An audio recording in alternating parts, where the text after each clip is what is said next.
ನನಗೆ ಮಠಕ್ಕಾದ ಮೇಲೆ ಮೊದಲು ಅನಿಸಿದ್ದು ಅಂದ್ರೆ 1,000 ಮಕ್ಕಳಿಗೆ ಒಂದು ಉಚಿತ ಪ್ರಸಾದ ನಿಲಯ ಮಾಡೋಣ ಅಂತ. ಅದು ಸಿದ್ಧಗಂಗಾ ಶ್ರೀಗಳು ಅದಕ್ಕೆ ಶಿಲಾನ್ಯಾಸ ಮಾಡಿದ್ರು. 1 ವರ್ಷದೊಳಗೆ ಅದಕ್ಕೆ ಕಟ್ಟಿದ್ವಿ, ಅವರೇ ಉದ್ಘಾಟನೆ ಮಾಡಿದ್ರು ಆ ವರ್ಷ. ಅದು 1 ವರ್ಷ 1,000 ಇದ್ದಿದ್ದು ಈಗ 5,000 ಮಕ್ಕಳು ಅಲ್ಲಿ ಓದ್ತಾರೆ. ಒಮ್ಮೆ ಅನ್ನಿಸ್ತು ವಿದ್ಯಾರ್ಥಿಗಳಿಗೆ ಇಲ್ಲಿ ರೆಡಿಯಾಗಿದೆ, ವಿದ್ಯಾರ್ಥಿನಿಯರಿಗೂ ಒಂದು ಮಾಡಬೇಕಂತ ತಿಳ್ಕೊಂಡು ಕೋಳೂರು ಕಾಟ್ರಳ್ಳಿ ಹತ್ತಿರ 48 ಎಕರೆ ಸ್ಥಳದಲ್ಲಿ, ಸುಮಾರು ಇಲ್ಲಿಂದ 11 ಕಿಲೋಮೀಟರ್ ದೂರ ಆಗ್ತದೆ, ಅಲ್ಲಿ ಸುಮಾರು 60 ಕೋಟಿ ರೂಪಾಯಿ ವೆಚ್ಚದಲ್ಲಿ ವಿದ್ಯಾರ್ಥಿನಿಯರಿಗಾಗಿ ಒಂದು ಉಚಿತವಾದ ರೆಸಿಡೆನ್ಷಿಯಲ್ ಸ್ಕೂಲ್ ಅಲ್ಲಿ ಪ್ರಾರಂಭ ಆಗ್ತದೆ ಈ ವರ್ಷದಿಂದ, ಜೂನ್ದಿಂದ. ಅದು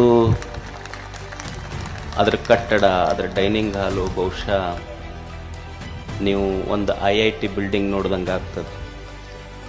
ಆ ಕಟ್ಟಡಕ್ಕೆ ಸಾವಿರಾರು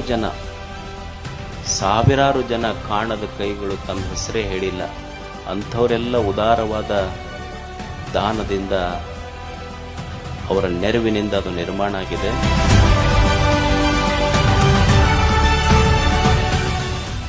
ಅದು ಸುಮಾರು 1,500 ಮಕ್ಕಳು ಎಟ್ ಎ ಟೈಮ್ ಕುಂತು ಊಟ ಮಾಡ್ಬೋದು, ಅಷ್ಟು ದೊಡ್ಡ ಡೈನಿಂಗ್ ಹಾಲ್ ನಿರ್ಮಾಣ ಆಗಿದೆ.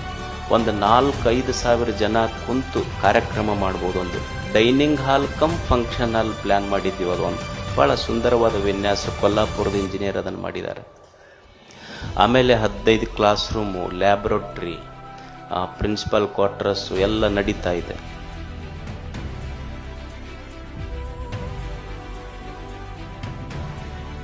ಅಂದರೆ ಈ ವರ್ಷ 200 ಮಕ್ಕಳು ಆರ್ಟ್ಸ್ ವಿಭಾಗದಿಂದ, 400 ಮಕ್ಕಳು ಸೈನ್ಸ್ ವಿಭಾಗದಿಂದ ತಗೊಂಡು 600ರಿಂದ 700 ಮಕ್ಕಳಿಗೆ ಈ ವರ್ಷ ತಗೊಳ್ತಾರೆ. ಡೈನಿಂಗ್ ಹಾಲ್ 1,500 ಮಕ್ಕಳಿಗೆ ರೆಡಿಯಾಗಿದೆ, ಕಾಲೇಜ್ 1,500 ಮಕ್ಕಳಿಗೆ ರೆಡಿಯಾಗಿದೆ, ಹಾಸ್ಟೆಲ್ ಅಷ್ಟೇ 700 ಮಕ್ಕಳಿಗೆ ಆಗ್ತದೆ. ಮತ್ತು ಗವಿಸಿದ್ಧ ಯಾವಾಗ ಜೋಳಿಗೆ ಶಕ್ತಿ ತುಂಬ್ತಾನೆ ಅವಾಗ ಮತ್ತೆ ಅದನ್ನು ಮುಗಿಸ್ತೇನೆ. ಅದನ್ನು